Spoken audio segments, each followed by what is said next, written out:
Perkenalkan, saya Ika Cahyani Suhartini dari Wonogiri, salah satu mahasiswa Prodi Pendidikan Kepercayaan Terhadap Tuhan Yang Maha Esa, Fakultas Bahasa dan Budaya di Universitas 17 Agustus 1945 Semarang.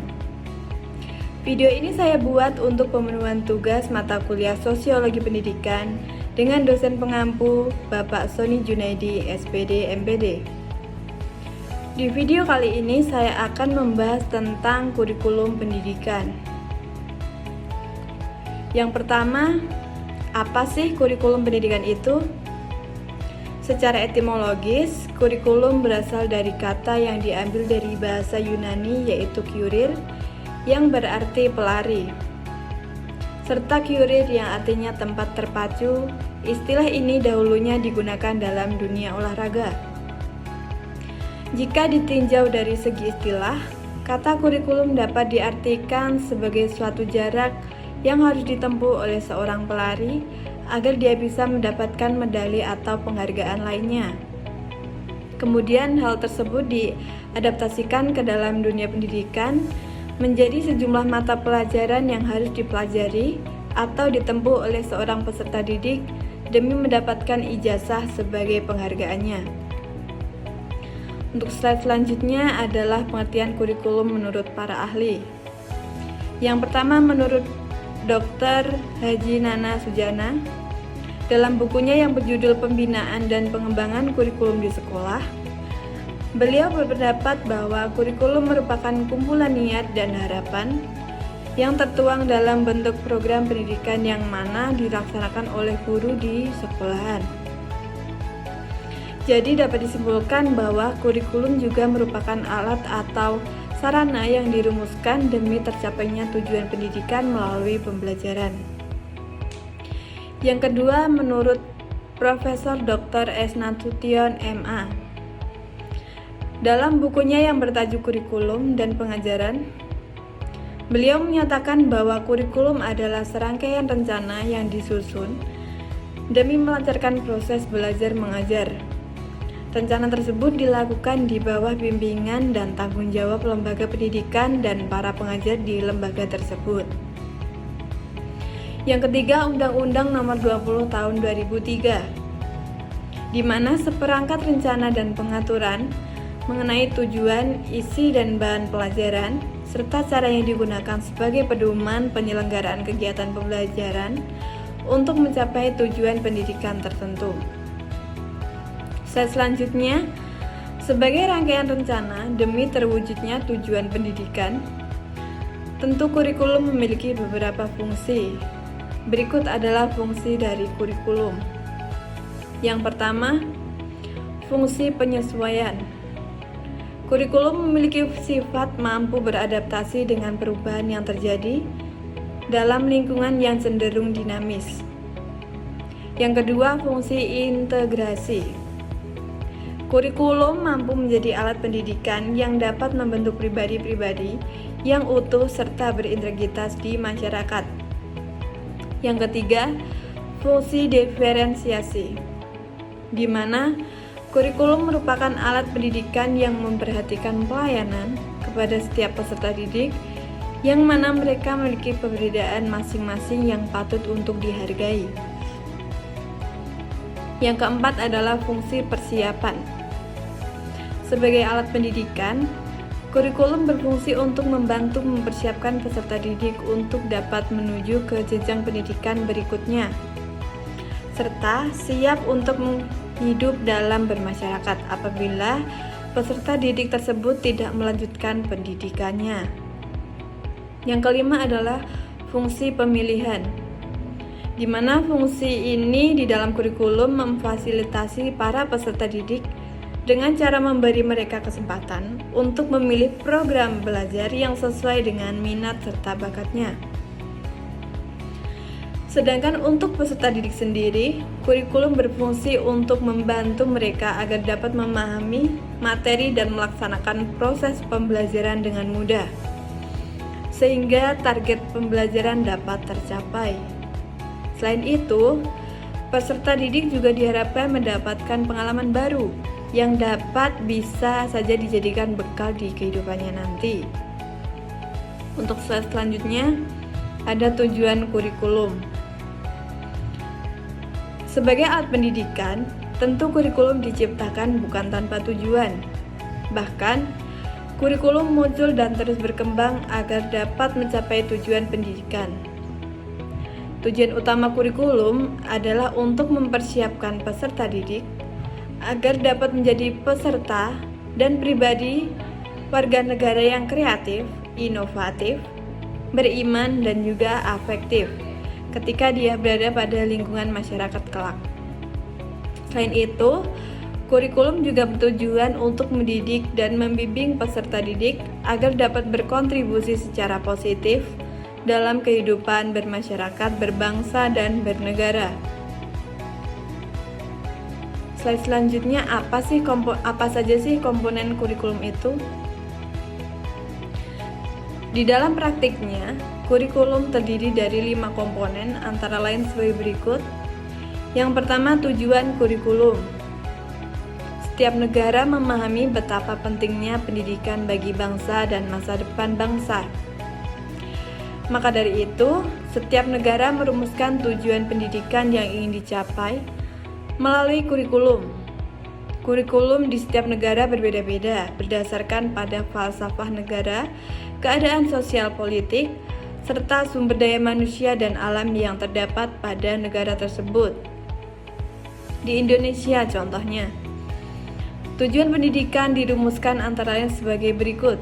Yang pertama, tujuan pendidikan dasar yang meletakkan fondasi dasar kecerdasan, pengetahuan, kepribadian, akhlak mulia, serta keterampilan agar peserta didik dapat hidup mandiri dan siap mengikuti jenjang pendidikan lebih lanjut.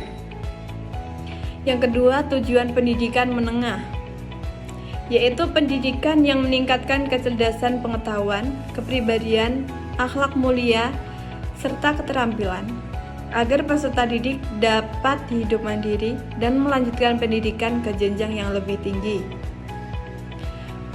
Yang ketiga adalah tujuan pendidikan menengah kejuruan, yaitu pendidikan yang meningkatkan kecerdasan, pengetahuan, kepribadian, akhlak mulia, serta keterampilan, sehingga dapat hidup mandiri dan dapat mengikuti pendidikan lebih lanjut sesuai dengan kejuruannya.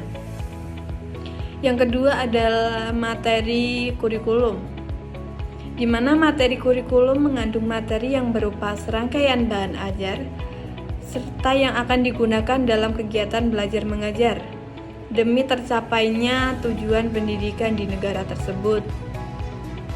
Adapun kriteria dan materi tersebut adalah sebagai berikut. Yang pertama, sesuai dengan perkembangan siswa serta bermakna bagi mereka. Yang kedua, merupakan pengetahuan ilmiah yang dapat diuji kebenarannya.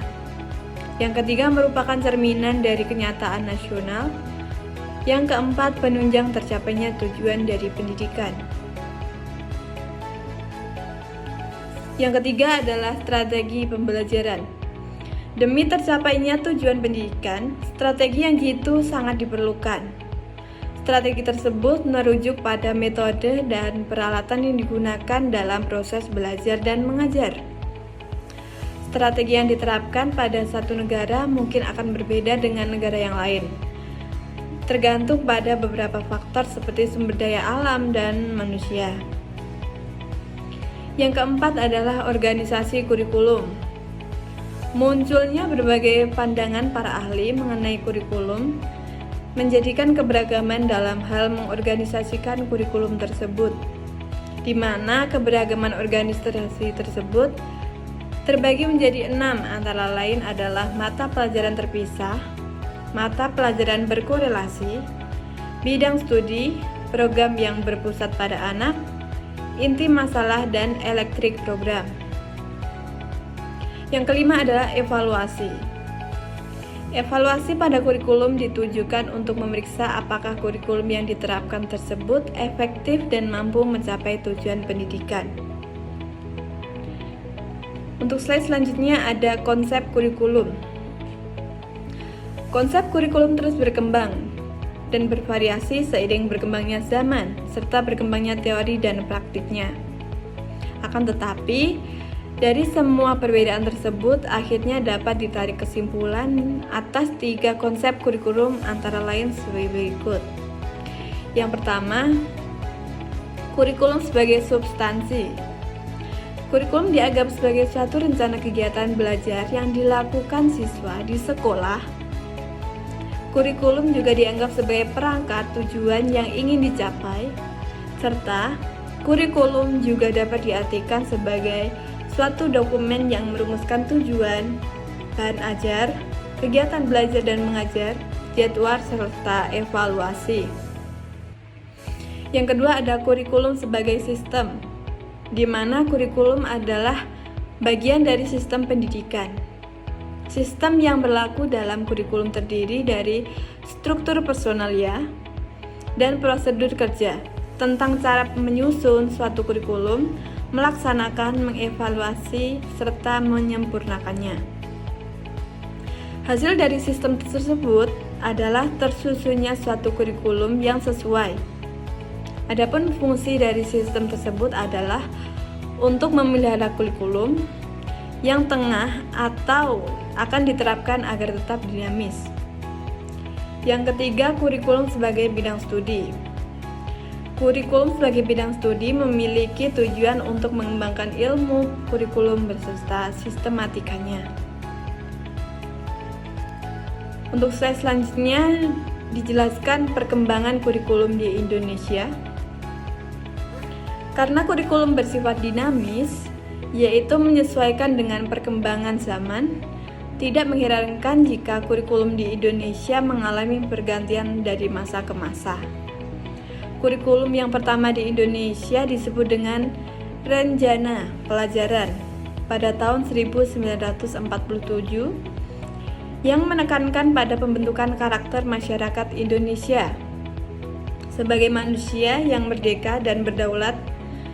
Kemudian kurikulum tersebut disempurnakan oleh Rencana Pelajaran terurai pada tahun 1952 yang mulai menerapkan seorang guru mengajarkan satu mata pelajaran saja. Pada tahun 1964, kurikulum di Indonesia kembali disempurnakan dengan penekanan pada program Pancawardhana atau pengembangan moral, kecerdasan emosional, keterampilan, dan jasmani. Pada tahun 1968, kurikulum di Indonesia mengalami perubahan kembali yang menekankan pada pembentukan manusia Pancasila atau manusia Pancasila sejati. Pada tahun 1975, kurikulum yang baru pun menggantikan kurikulum 1968. Di mana kurikulum yang baru ini dikenal dengan sebutan satuan pelajaran yang dimaksudnya adalah rencana pembelajaran atau rencana pelajaran setiap satuan pada bahasan. Kurikulum kembali mengalami pembaruan di tahun 1984, 1994, 1999, 2004, 2006, dan yang terakhir di tahun 2013. Kurikulum 2013 atau yang biasa dikenal dengan K13 menitikberatkan pada 3 aspek, yaitu pengetahuan, keterampilan, dan perilaku. Perubahan bukan hanya ditemui pada cara penilaian atau penyajian nilai tersebut, tetapi juga pada materi pembelajarannya. Meskipun beberapa ahli mendefinisikan kurikulum dengan cara pandang yang berbeda, intinya tetap sama, yaitu sebagai cara untuk mencapai tujuan pendidikan. Apapun kurikulum yang diterapkan, pasti bertujuan untuk mencapai generasi muda yang lebih baik. Mungkin itu saja yang dapat saya sampaikan, kurang lebihnya saya mohon maaf. Terima kasih, salam Rahayu.